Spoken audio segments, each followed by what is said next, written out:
Lee, welcome. Welcome inside the coach's room. How are we doing? Thank you for the invitation. Well, it's great to have you. Let's rock and roll. That's how we ended our little pre-talk. Yeah, We are ready to rock and roll. ready to go. Yeah. We were talking already a little bit about parents. So that you were as a foundation lead, that you are already that working with parents is crucial in understanding the players and having the parents understand what you are doing, etc.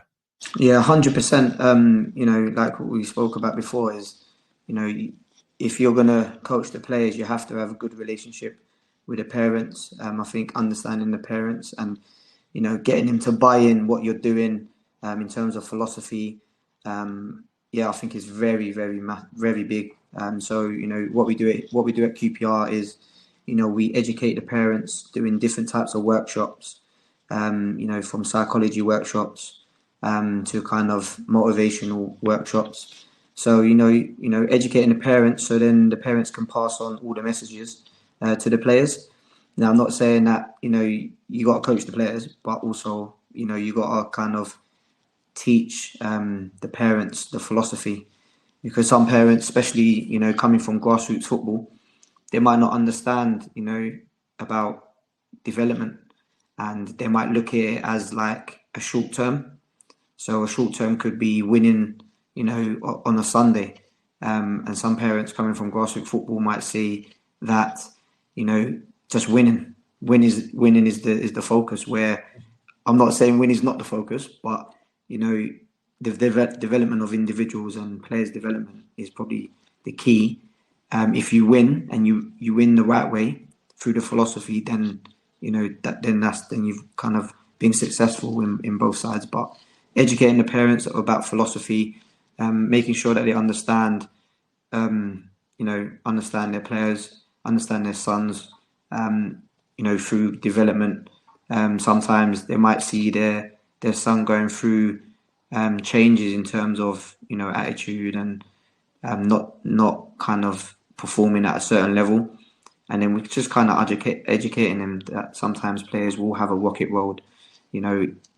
Performance is not always a straight line. Yeah. It's like this, up and down. So educating them outside of the pitch, and on the pitch as well. So I can imagine that once a player joins the academy, he was it's a little bit superficial, but they probably been the star of their local team. They were a good player. yeah, Parents are used to that. Their kid is maybe the center of attention of the team, and maybe they had some different rules or values.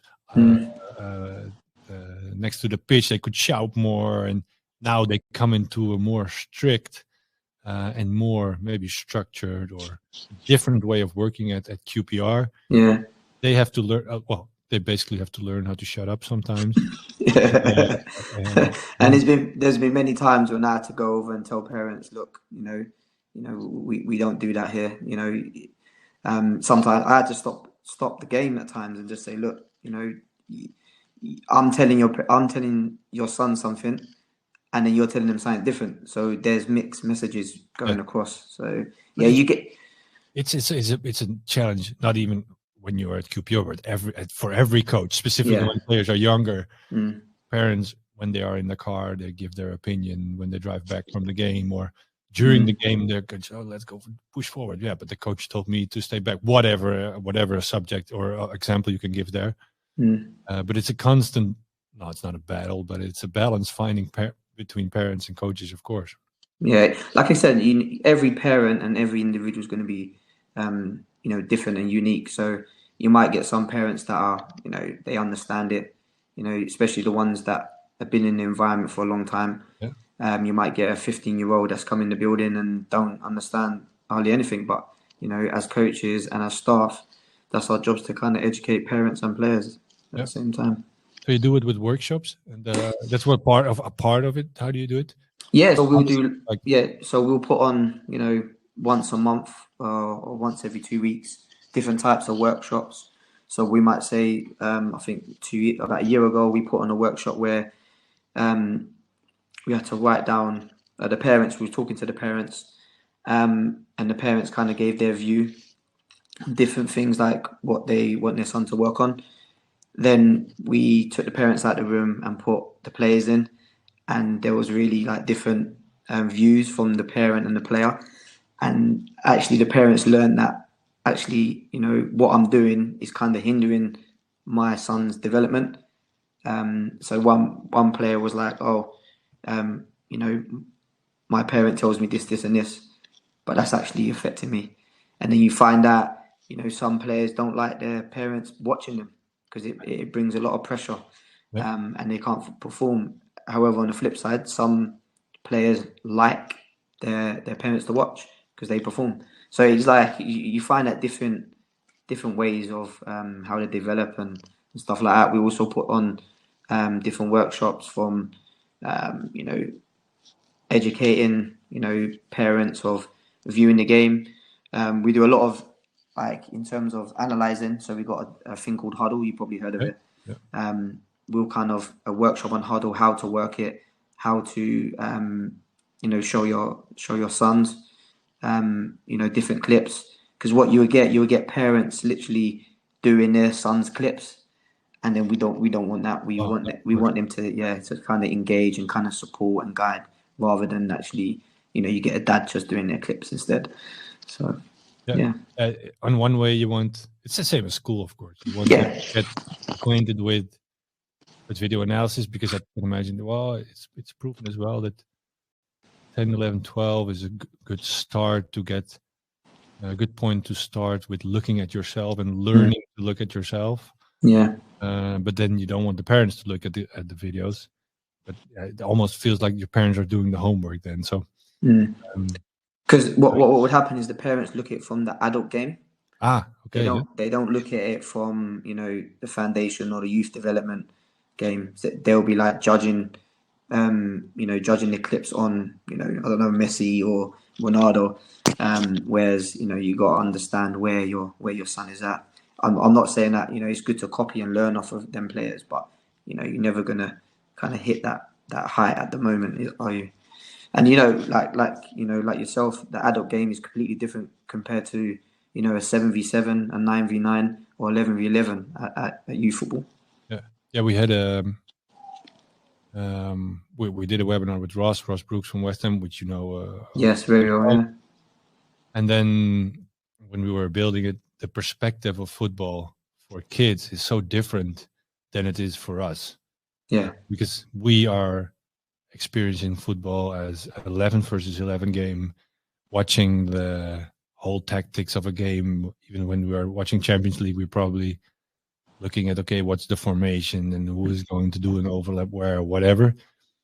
And then for kids, what struck me is kids, they don't even experience it. 11 is only something they watch on TV. But even then, they mainly look at maybe YouTube highlights or whatever, and cool moves, and they don't care about the different aspects of football. They just care about maybe themselves and maybe 1-2 players around them, and that's their perspective on football. Yeah, and I think it's important to understand that as coaches as well, because like I said, we watch the whole game, whereas the kids will just watch highlights of what did Messi do on the ball. It's not what he does away from the ball, but what he does on the ball. Different skills, flip flaps, step overs. Oh, did you see that amazing run he did? But yeah, it's very, very important that you got to look at the game through the kids' lens rather than a coach lens at times. Okay, how did you find your kids' lens? Because you've been a player, you've had an interesting journey as a player. Maybe we can go into that a little bit later. So at one point, you started as a coach. Yep. Started in the foundation phase as well. Yep. You kind of had to maybe find that kid's lens and look, how do I, or maybe learn how to look at it from their perspective. How was that process for you? Yeah, so it was it was challenging, but I think from my experience of working with all different kids from all different backgrounds, as you just stated that I was I used to be a PE teacher, so kind of understanding kids from under under 6 to all the way up to under 16s. And again, it varies, isn't it? A teenager world is different compared to under 9s to under 11. So, you know, when I started off as a foundation phase lead, I was already in that kind of environment as a PE teacher. So I kind of knew, you know, first thing for me is kind of making the sessions fun. You know, like the skills and development. So a lot of 1v1s, 2v2s, even 3v3s, and kind of going down to kids' level. And you know, you have to kind of understand what their world is. You know, you got all the TikToks and stuff like that. You got different music, so I think it's important to learn about that and find out what their interests are. Like, what are they interested in? You know, because your interest is different than a 9-year-old or a 10-year-old. So it's really kind of like, you know, building that relationship with the player. You know, how did that go? Because then you stepped on the pitch and there were 9-year-olds. You were already a teacher for a while. Yes, correct. Yeah, I can imagine you made some interesting mistakes already during those PE lessons. Yes, of course, yeah. And then so you had that experience, and then stepping onto a pitch. How did you learn what their world looked like? What looked like? Is it okay? Of course, it's talking and listening. What was the main thing you noticed? It's just kind of like understanding, you know, what do they want? How do they see the game? And you ask them, and I think questioning and kind of, you know, finding that support, even getting along with the parents, that process helped. I think it helped me a lot was, you know, I've got 2 daughters, and I think one of them is very similar to the age of, you know, she's 13 now, but at the time she was 9 and 10, so I could kind of relate and understand what her world is looking like. So it kind of helped me, that transition going in as a parent and looking at it from a parent's view as well, and parent's point of view. So kind of understanding kids, I think that's one of my strengths. Yeah. So you knew as a parent how to connect with your daughter and how to see their world and how she teaches, and you could implement that on the pitch. 100%. Yeah. So like, I think, you know, coaches will tell you this, is that you have to put different hats on different sessions. So if you're coaching under 9s, under 10s, under 11s, you got to be like an actor, isn't it? You know, you got to be enthusiastic. You got to be engaging. You got to be a little bit funny as well. But you got to kind of, you know, make it really fun for them and competitive. So you got to make it competitive in a way where, you know, it's not going to go over the water. So yeah, there was loads of things I learned from, you know, different tactics that I used in teaching. You know, getting players' attention. You know, like the countdown, 5, 4, 3, 2, 1. Speaking to a group of people where you just say, you know what, oh, good listening, and it just little tricks that you learn through just literally playing football and also teaching. Yeah. So in small things like going down on eyesight level, those small things, I think you've probably learned those as well. Yeah, one thing for me is stepping away. So rather than, you know, like when you're coaching, especially for me, I'm very enthusiastic and I like to talk a lot. But then it's actually stepping away from a session and just observing. And that's one thing I've learned from a guy called Chris Ramsey, who's our technical director, is, you know, don't always stand at the middle of the pitch. You know, you got to start, you know, behind the goal, where a right back would be. So you can see the whole pitch and the whole session. In the process where there are coaches, because as a PE teacher, you have probably some guidance at your school, and you obviously did an education for that, and then you go into coaching. Yeah. Was there like a mentor or a coach around you that you could step to and ask for help? Yeah. So there's loads of, you know, most of them, like, so basically I grew up playing a lot of football, and I grew up watching, you know, Brazil, the Ronaldos, the Ronaldinhos. What I loved about is the Dutch football as well, like we spoke about before. Yeah. And Ricardo from Spurs, when he was at Spurs at the time, you know, he did a lot of like ball mastery stuff. Ricardo Moniz is the that's the record. Yeah. Yep. He did a lot of ball mastery stuff, a lot of 2v2s, 3v3s, but that was really good. But what engaged me the most is he spoke a lot about intensity of the session. So he'll come off the session literally sweating. Himself, you mean? Yes, himself, yeah, and even the players as well. And the engagement he got the players and the toughness and the standards, I kind of rubbed off on me a lot. So every session that I would do, no matter what age it is always talk about intensity, the tempo of the session. And then when I went from Spurs to Brentford, there was a lot of so I focused a lot on individual development. And then I got a job into QPR as a skills coach. So I was able to kind of really focus on a lot on technique. And I'm a big believer in that. If you're age between 8 and 12, you got to really focus on me and the ball, and really focus on their technique. Different skills, different combination of skills, unopposed but opposed as well. 1v1s, 2v2s, 3v3s. I think 4v4s, and like yourself in it, that model's come from a lot of Dutch coaches as well. So I focused a lot on that, and that kind of gave me a development platform going into kind of my full-time role as lead foundation and YDP.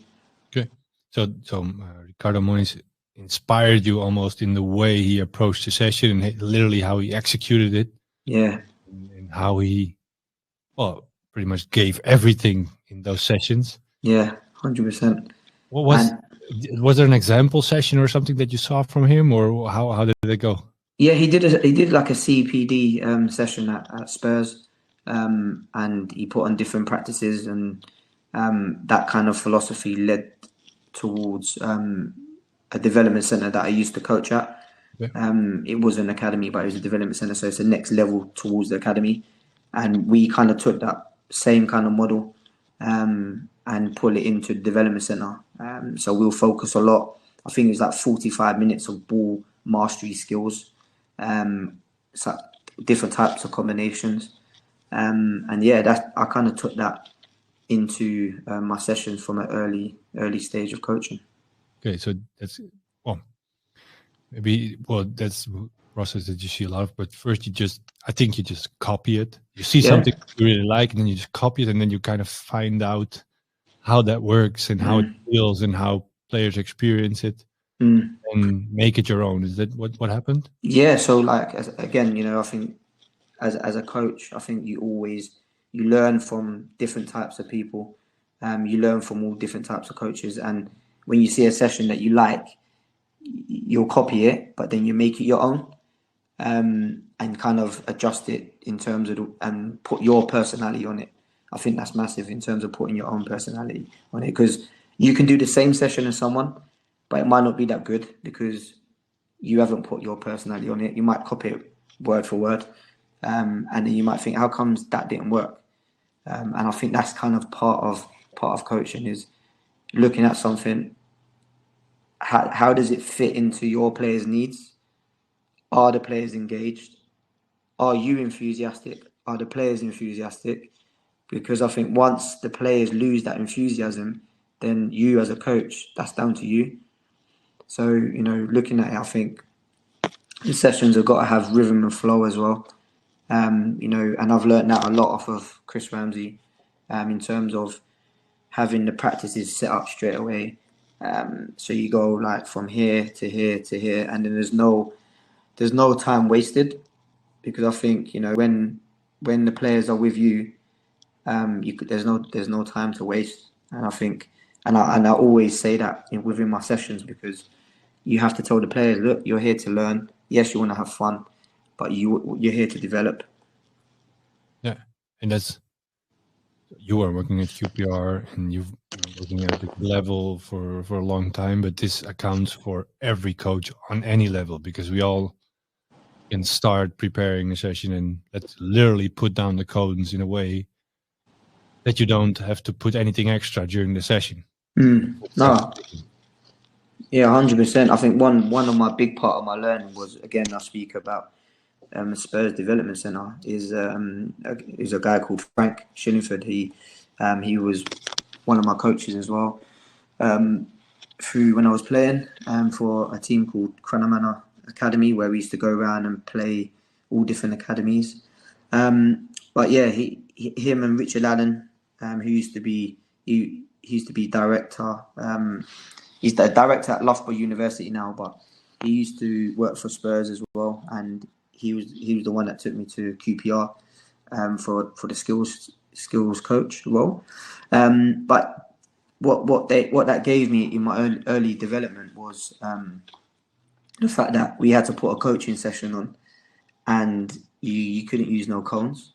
Okay. So you couldn't use no cones, and then like you do spend 30 minutes of ball stuff. You can work in twos, you can work in threes, you can do 1v1s, but actually putting that as a challenge, you're like, it's like I'm out of my comfort zone. So then his theory was that if you're at your comfort zone, what are you doing to players? Yeah, they're at their comfort zone. And there was the time where we would the manager of the centre would do a session, and then you have to copy that session but make 6 or 7 progressions, and then after you've made the 6 or 7 progressions, he'll put another session on, and then you have to do the same thing again. So it was like, you had to think on your feet.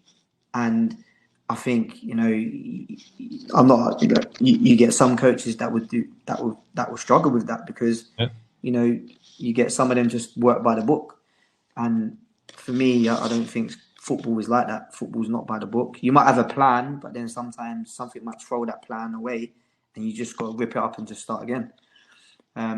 Like for myself, I always, we at QPR we have set plans, and then when you go into the game, you have to, plan a session, but then sometimes it might not go like that, and it might not go the way you want it to go. So that's why it's really important to focus on the individual within the session and find out, are you hitting all these individuals? Are you hitting their IOPs, which is an individual plan for the players? And are you engaged? Are they engaged? Yeah, it's interesting because while you were saying that, I was thinking when I was a head coach of a first team, we had our periodization model, and when I just started, actually somebody gave me that advice already before head coach, because specifically if you work with first team, second team, we work with a large group of players, 36 players on the pitch, multiple coaches. But the big thing with senior coaches is that or senior players, that they have injuries once in a while. Even with youth players, you can have 36 players on paper, but in the end you have 29 on the pitch. So if you prepare your session for 36 players and in the end you have 29, you have to adjust it when the session already started. Yeah, that's horrible. And you have to think on your feet, and while they were doing the warm-up, you have to rewrite your formations. We always said, okay, prepare your session for, let's say, a range of players. So this is my session, and it is workable for, in this case, 28 to 34 players. So it didn't matter how many players were on the page in that, because you kind of know who will be a doubt or not. In youth, it's exactly the same. Kids can get sick, kids can get whatever, parents are having troubles, whatever. Okay, on QPR level, it's a little bit different, but there are always kids that do not attend the session. So if you have 12 players and you prepare your session for 12 players, you are in pretty almost guaranteed that your session will not work. No, 100%. It seems that you are perfectly prepared. And I think one thing, I think every coach is, you have to be adaptable, don't you? Yeah. Anything that you do, any session, you're coaching under 9s and under 16s, you got to be ready to be adaptable straight away. And I think through my experience of coaching the under 9s all the way up to under 16s, I've had a very experience of, how does this under 9 session look to an under 16 session? Putting on different hats for the players. And I think, you might have 3 or 4 players that are non-contact. How do you engage them? How are they learning from the session? They can't take part in the session, but they can be like a bounce player. Yeah. There might be an outside player where they can touch a ball and cross it in. So yeah, like, they're the challenges that you're up against all the time. Yeah, interesting. So now, okay, if I summarize a little bit, you have Moniz that inspired you to go into coaching. Yeah, I say correctly. Chris Ramsey played a big part. Yeah, maybe helping you in the first phase of QPR. Yeah. And now, so now you are in maybe your next phase of coaching, a little bit going more towards a management role. You're responsible for several teams. Yeah. You told me you were this Wednesday. It's a Wednesday now, but that you're already looking to all the teams for the weekend. Completely different part of football again. But who's guiding you now in this process? Are you doing it yourself, or are you working with the head of academy? How does it go? Yeah, so again, like, we always report to Chris Ramsey, who's the technical director, but we'll have like the lead foundation phase coach, and then the assistant head of coaching. So we'll sit at a table and go over all the teams. And again, in terms of my progress now, there's various people at the club that I can go and watch. So yesterday I was watching the under-23s play, speaking to some of the coaches there. So a coach called Paul Hall, who he works for the B team, and he's the assistant coach in Jamaica national team. So kind of catching up with them and seeing how their work is going and asking them for little tips. Always, like, for me, my door is always open. So I always learn from anyone, even coaches that work with the QPR, part-time coaches. You might see a session and think, oh, you know what, I actually like that. I like the way the coach is speaking. I like the way he engaged the players. I'm always learning, always. Is QPR an environment that stimulates that sitting down with each other, talking,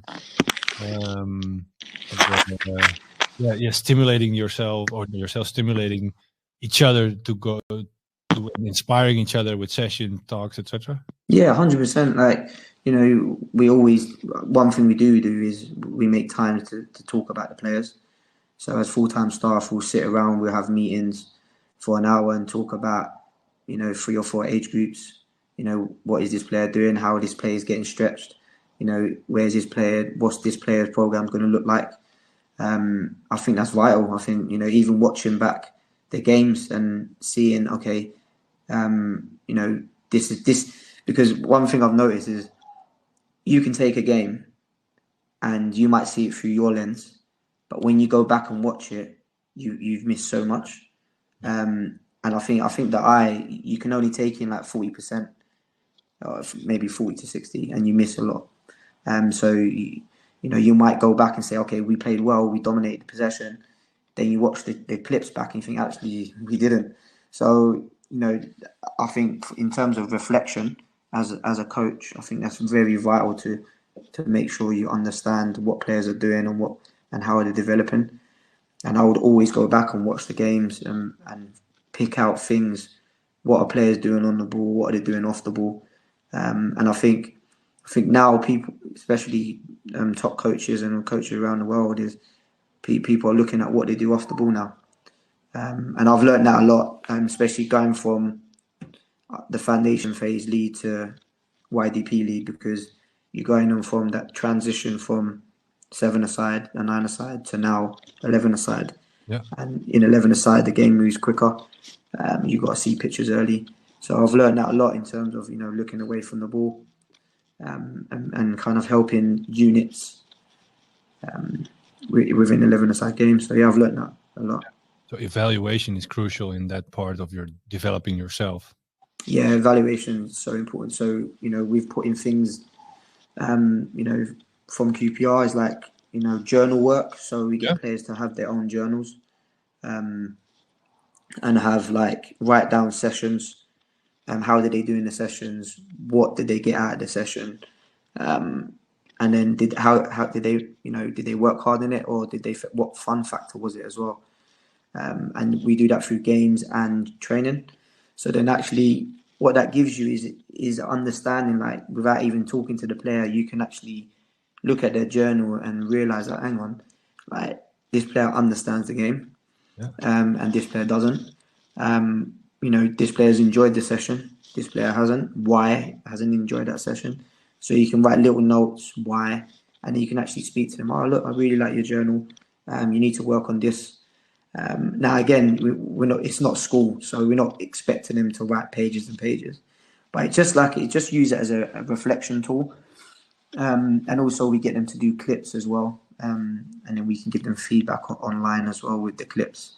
But in the journal, I'd like to go into that as well. But the journal sparked me. Is it literally like a notebook, or a notebook? Notebook. Old-fashioned notebook, pen and paper. And they sit down after a training session in a dressing room, and they all have their book, and they just take a pen and they write it down. Yeah. So basically, we're not saying, oh, you got to do it at this time, but we'll give them a week and just say, make sure that you've got the sessions in it and you're evaluating the game.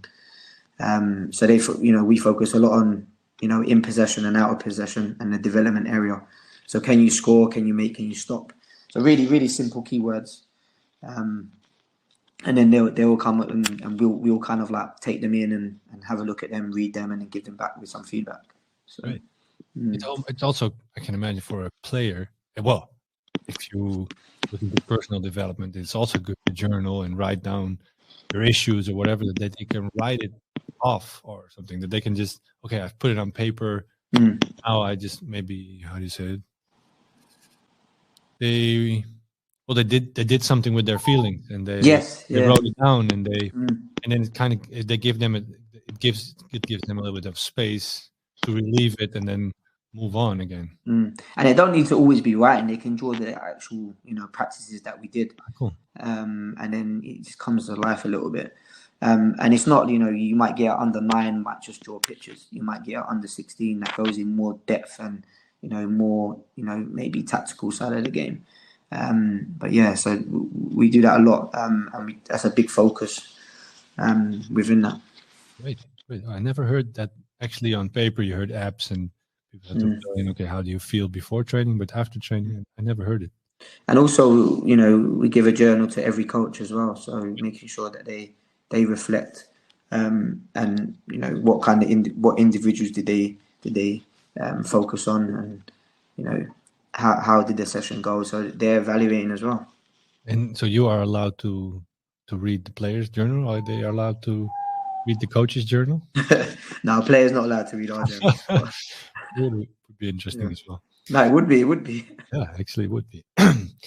Okay, and then so you journal as well. So do you have your evaluation way, or you write down things?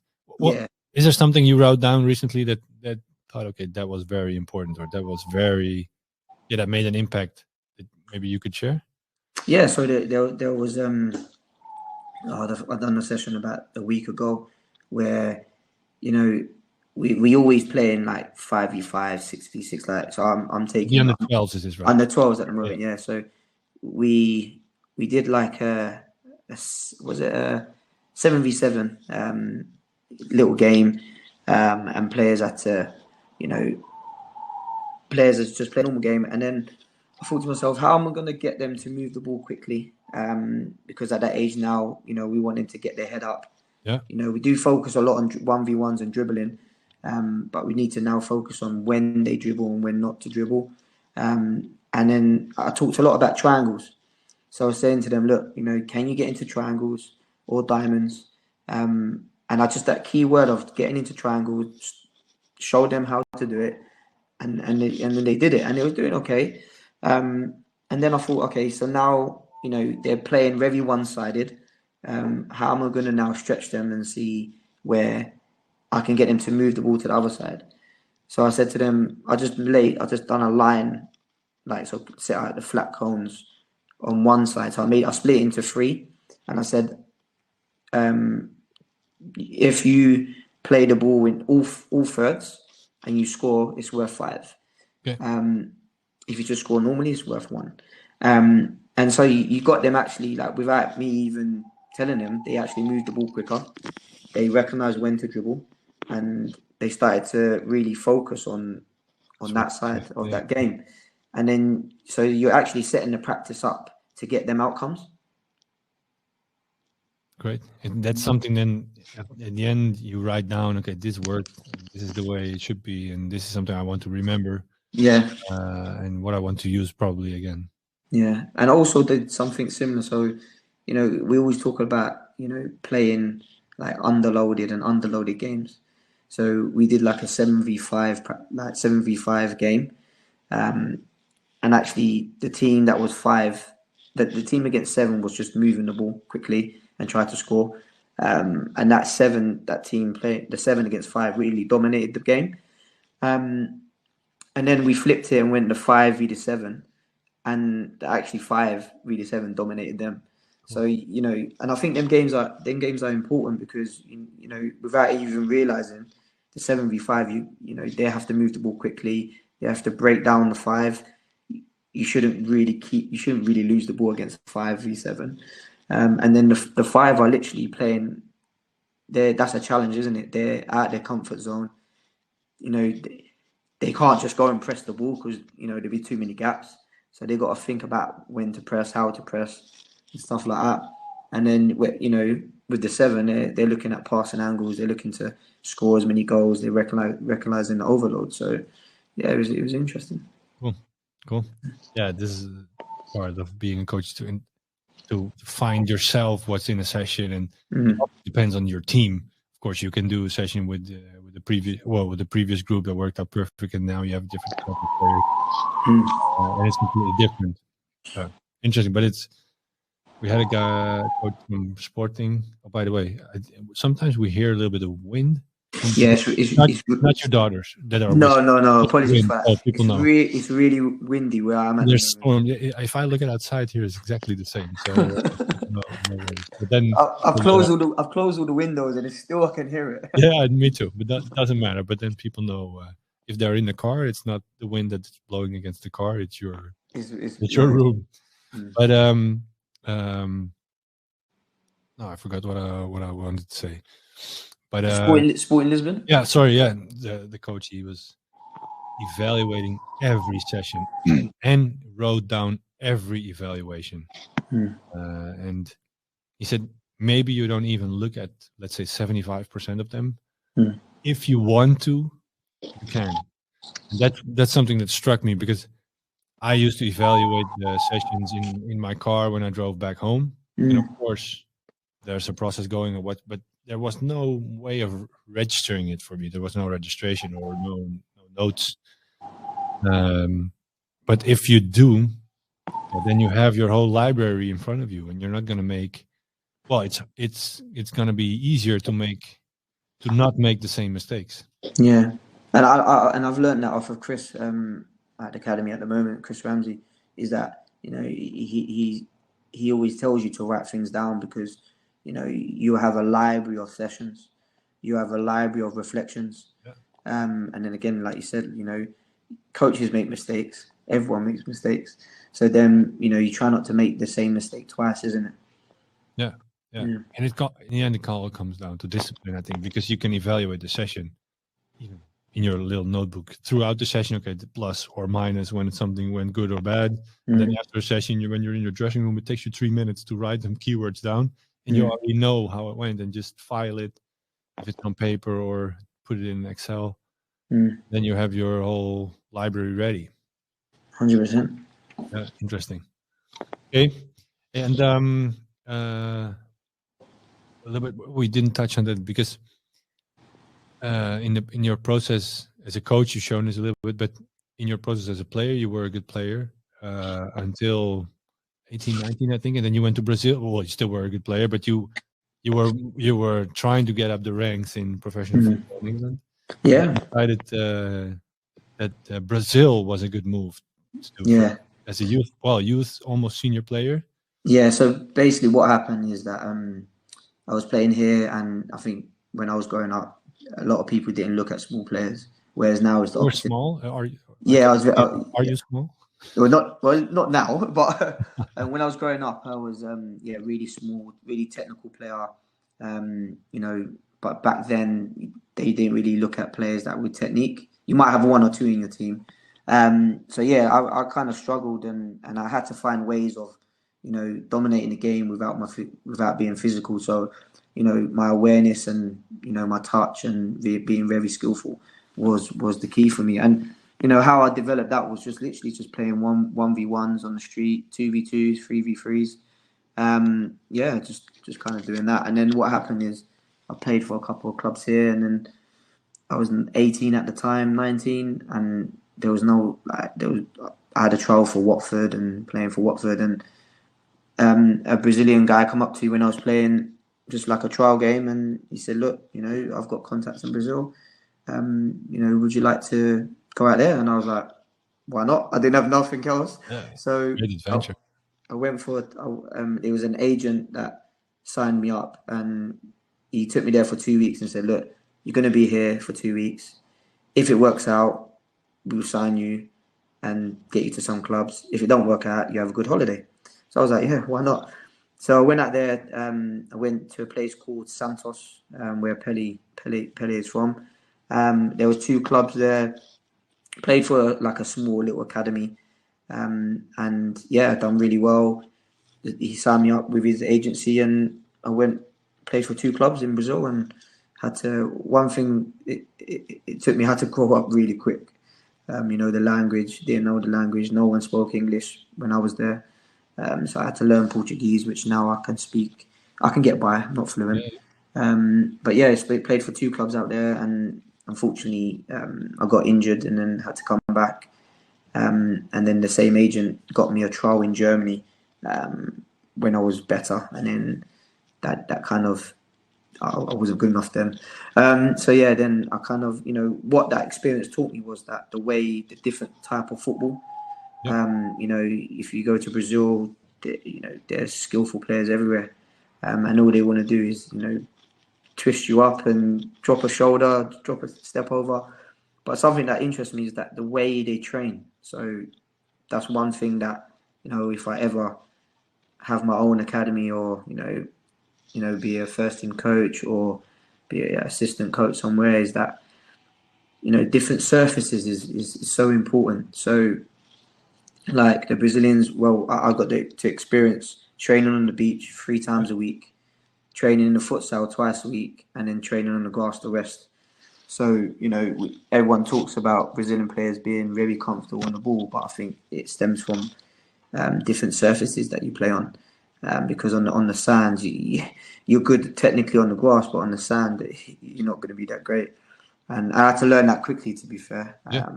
And the way, training on the sand is different than training in the futsal hall or on the grass. So your muscle twitch fibers are different. It builds up your calf. The sand builds up your quads. And I think that's why some players are, their legs are really strong. And they do a lot of running on the beach as well. So it's also not the most fun thing to do, but no, not that fun. But yeah, that really struck me. And coming into the coaching world is learn different ways that they train. They did a lot on technique. So like volleys, like someone will just clip a ball into you and you volley into the net. Did a lot on that. And it was also interesting, the time when there was Ronaldinho and Ronaldo, they played like, they played a 4-2-2-2. So they played a lot of wing backs. You had 2 players sitting as 2 defensive midfielders. You had 2 number 10s, which was interesting. Helped me because I didn't have to defend that much. So just getting the ball and create. It was like different formats and different ways and different style. And it's something that you implement, which in the future you would like to implement it for sure. But do you take your players out to the futsal hall now, or do you take them to the parking lot, or is it any way that you implement this now? I think in England it's a bit different. I think I know in Holland they will do that, but in terms of health and safety in England, there's a lot of stuff like that. But I think what we used to do a lot of futsal. and I think futsal does help. So the ball's heavier, as you know, ball's heavier. You got to think quickly. You got to roll the ball. But yeah, one thing that struck me in Brazil is that they're skillful, but also they know how to move the ball quickly. And people look at just the skill set, but you got to look at what they do off the ball as well. Yeah, interesting. Well, I know the using different surfaces is great. Of course, a lot of it increases the adaptability. So break your mouth on in English, but adaptability increases a lot when you train on different surfaces. Yeah. And even like training barefoot. You know, I went to a conference in Denmark when I was speaking, and there was a Belgian guy there, and he spoke about training on the AstroTurf bare feet, because you get that physical contact with the foot on the ball. But yeah, it's just the different ways, isn't it? And different ways of developing players. Pretty easy actually to implement this in your sessions. You can just okay, guys, the weather is good or the weather is bad. We're taking off our shoes. Yeah, and it's gonna be an interesting session for sure. Yeah. But also it toughens the kids up, no? Because you got nothing to protect your toe. Yeah. But yeah. Yeah, great. Yeah, well, I know. I know. I think I don't know if it's Ajax or Ajax. They work with different surfaces for sure. So they have even organized tournaments for their partner club, etc., where they play on different surfaces. So kids get to experience it, and clubs get to experience it as well. I don't know which club it was, but they created a pitch from which on which they did no maintenance. So it was a pitch that was the old-fashioned pitch with bumps and holes and mud and everything. And the only thing that they would do is cut the grass once in a while and put the lines on it, and that's it. They would either do training sessions there or organize games there. So just to experience different levels of quality of pitches. Yeah. Because AstroTurf is the most predictable way to train. The ball always rolls perfectly. There's no bounce. The speed is predictable. But when you go to grass or when you go to bad grass, you're going to struggle. Yeah, everything is good. And then you see the skillful players coming up. That's true. So that's interesting. Okay, so that's something you picked up from Brazil. Yeah. And is there also a way that because everybody was very skillful, that you see, okay, maybe in England or where you coach now, that the level is different and the way kids are brought up is different. So is it something that you try to connect these two worlds, or maybe soften up the kids, or maybe not? Is there a connection there? Yeah, 100%. I think creating an environment. What I noticed in Brazil, it's all about an environment, isn't it? So if you create like a positive environment where creativity is key, then you're going to create creative players, ain't you? So in terms of the model at QPR, we're in a position where you're going to create skillful players, ain't you? Players that are good on the ball, because the focus is always on 1v1s, 2v2s, ball mastery. We call it core turn. So every session, probably the same in Holland as well. Like from the Ajax model, is that a lot of combinations of skills, mastering the ball. But yeah, that's one thing that I've definitely taken into in that environment is how are you going to create that creative environment where players feel like they can express themselves. Yeah. Interesting. And when you work with the players, is there a way that you measure that development, or maybe even measure that creative part of the development? That you thought about a journal, but is there a way that you follow them with data, or do you give them grades, or how does that go? Yeah, so we've with the EPPP, so we've got a called a performance clock. So it clocks how many sessions players do, in terms of what they do, what are they involved in, how many games they play, what are their game time. So how many minutes have they played at a certain time. So in 6 months, you might show a player that he's played on 2,000 minutes, and then you look at that and who's played most. and why, and you can see their development in terms of that. But also we have like reports as well. Yep. So we'll have like coaches write reports every 6 weeks, and and that's how we measure how they're doing within the group, what they need to work on. So even before the reports, we've got individual plans. So we set the plans and the players like what they need to work on. From the foundation phase, from 9s to 11s, maybe 12s, they're a bit generic. As they get older, it becomes more specific in terms of understanding their roles. So, if you have a left back, okay, the first thing a left back needs to do is defend. If he can't defend, he's not going to get a career in the game.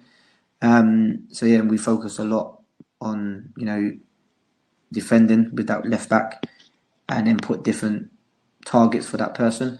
And also, I think the modern game is that a left back has to be able to, dribble. He has to be able to step outside the pitch. Got to be able to deliver the ball.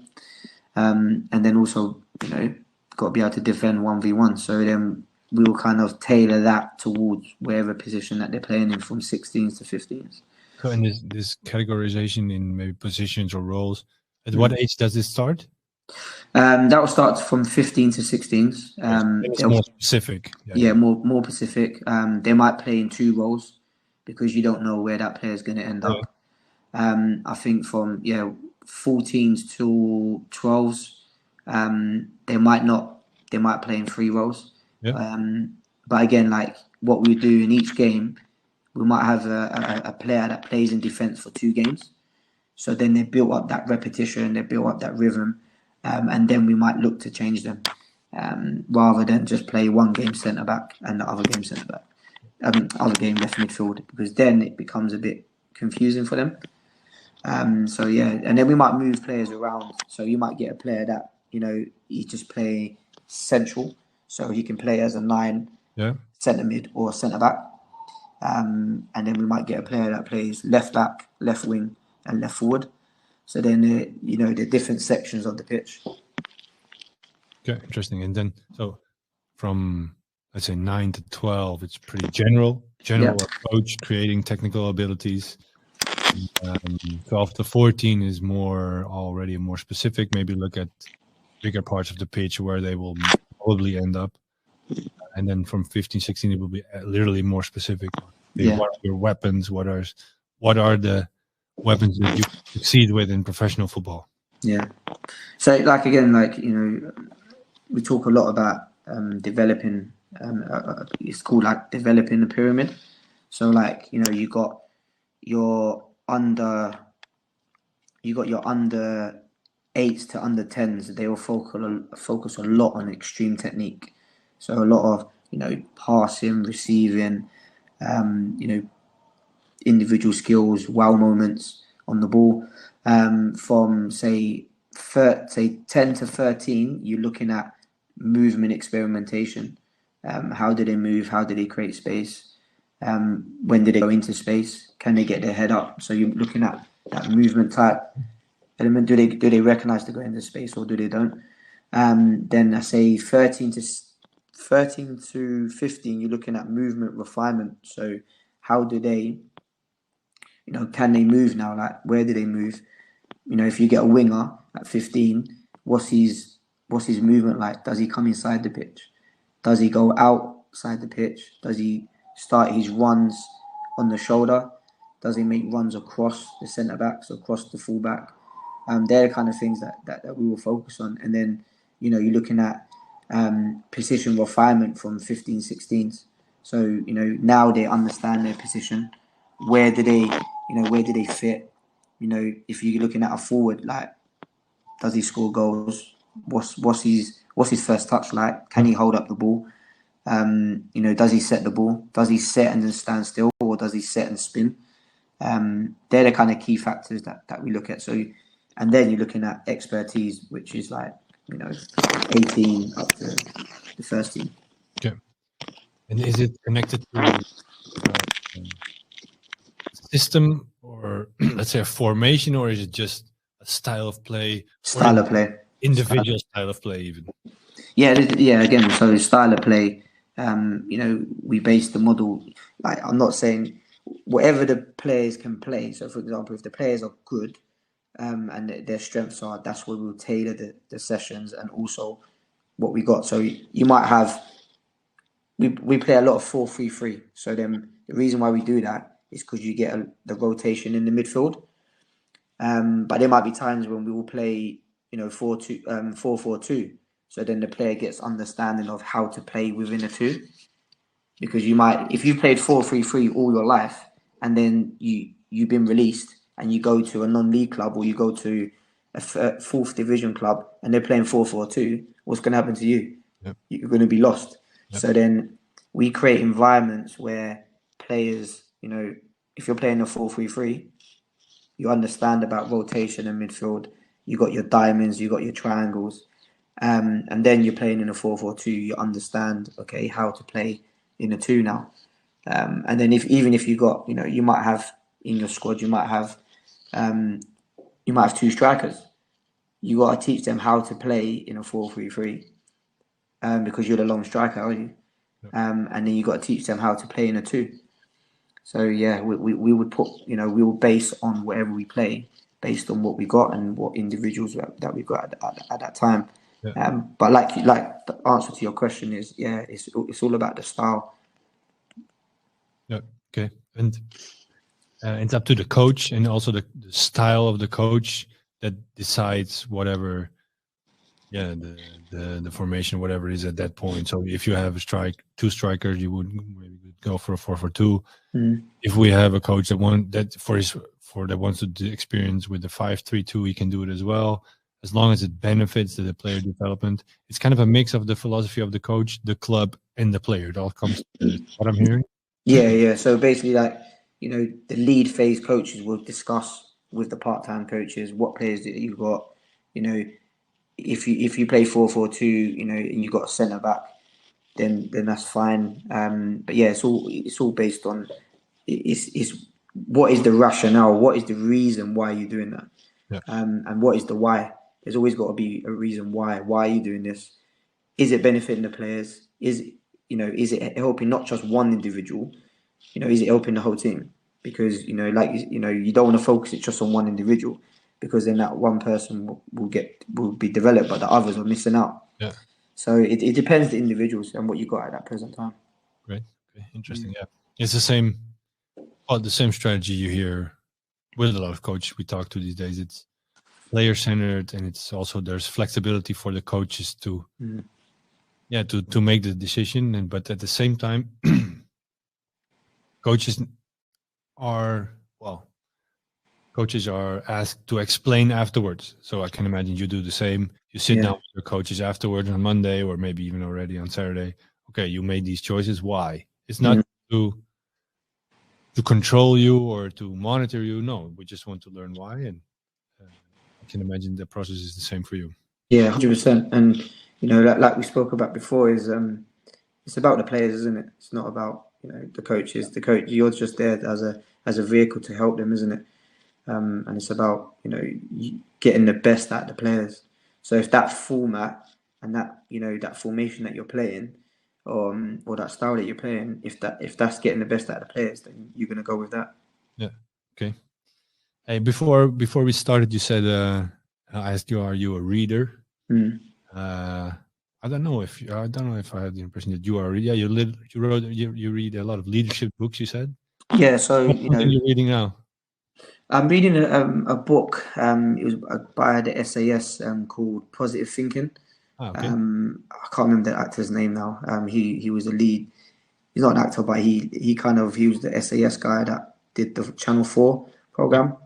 And it's about positive thinking. And you can always adapt that to football or in life in general. In general, of course, yeah. Yeah. But also, in the past, I've read the Cruyff book. That was very interesting. Also, the Legacy, the All Blacks Legacy. They talked about a lot of leadership, about don't be ashamed to sweep the sheds. And I think that's a good book to read about leadership. But yeah, I've read quite a few. I think everyone has read Bounce about, you know, the environment that you create is so important. Yeah. It's about, I don't know if you read it, but it's about the table tennis person that developed. But yeah, I do like to read. I wish I had more time to read, but yeah. It's complicated. Yeah. We all try to read this a couple of pages before we go to bed or when we wake up. But when you have kids, it sometimes gets more difficult. You're happy that you hit the pillows. I think as a coach, I think, you know, and it goes from myself, and I noticed it. So when I first started QPR in 2015, I was literally just working and coaching and trying to improve.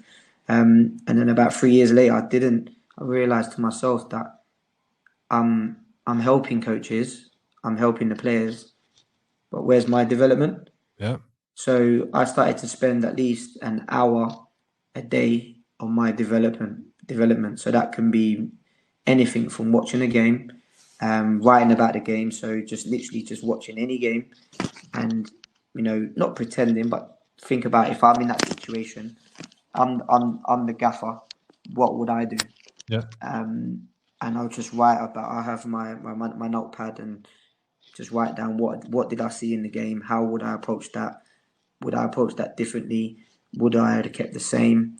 Who would I, you know, say for example, it's a Chelsea v Man United game, and you know Chelsea attacking down the left and they're not having success. Would I change that or would I keep it? I did stuff like that. I watched loads of YouTube clips. I watched a lot of podcasts, and yeah, that's and I even do it now, and I think that's helped me a lot. And one person that's really like I listen to a lot is Thomas Tuchel, the Chelsea new manager. Only because I'm a Chelsea fan, so yeah. But one thing strikes me with him is the way that he talks and the way he's so honest in his conference when he talks to the press. So he and I think that as a coach, you got to take that and you got to be honest with your players. You got to be honest, whoever you talk to, and I think that goes a long way. But yeah, that's one thing I've learned from him. Yeah, interesting. So, but it started with okay. I if I think about it myself, and if I see a lot of coaches, people just start out to become a coach. They find themselves on a pitch with 20 balls in a group of kids, and then at one point they realize, okay, I need to start investing in this, and I need to go deeper. Otherwise, I'll just run the practices. I need to start learning more about relationships with people. I need to start learning more about myself. How do I act in certain situations? What are my almost natural reflexes when I come into stress, because those determine my reaction. And it's not something that it's not something that most coaches are aware of when they start out being a coach. 100%. At the same time, it's the most deciding factor in how you perform as a coach, because we can all copy exercises, we can all make exercise, we can all bring a group together. But yeah, I think that's interesting for you that you took an hour a day to invest in yourself for a period of time. That's the most important, I think. We were talking to Frank de Boer. Unfortunately, the podcast is in Dutch because we agreed to do it in Dutch, but he had actually pretty much the same process. So he came from a player, he shifted to a coach, months period, he all of a sudden he found himself on a pitch, and then he had to learn how to talk to kids, and how to work with kids, and how to interact with people, which is completely different. 100%. And when you're a player. I think one. Yeah, interesting, but it is. Can you hear? Sorry, it's breaking up. Can you hear me? Yeah, go. You know what you said about the. Yeah, I can hear. You said about the screen's going to go fuzzy. It's just did it now. Yeah. Yeah. Just did it. Okay. Well, we're almost in the end. Yeah. No. What you said about Frank de Boer, I think that's vital. And you know, like I said before, I think any coach, you know, that's coaching a session. Like, I'm a big believer in you got to bring your character within the session. You got to bring your personality. And like you said, in it about building relationship with kids, building a relationship with players. I think once you build a relationship with players, they trust you, and then the learning will come out. And in terms of being engaged within the session or within the game, you got to make the players want to be there. You got to make the players want to listen to you. And I think that's what I've learned the most is engaging players, and building relationship, and the communication is so important.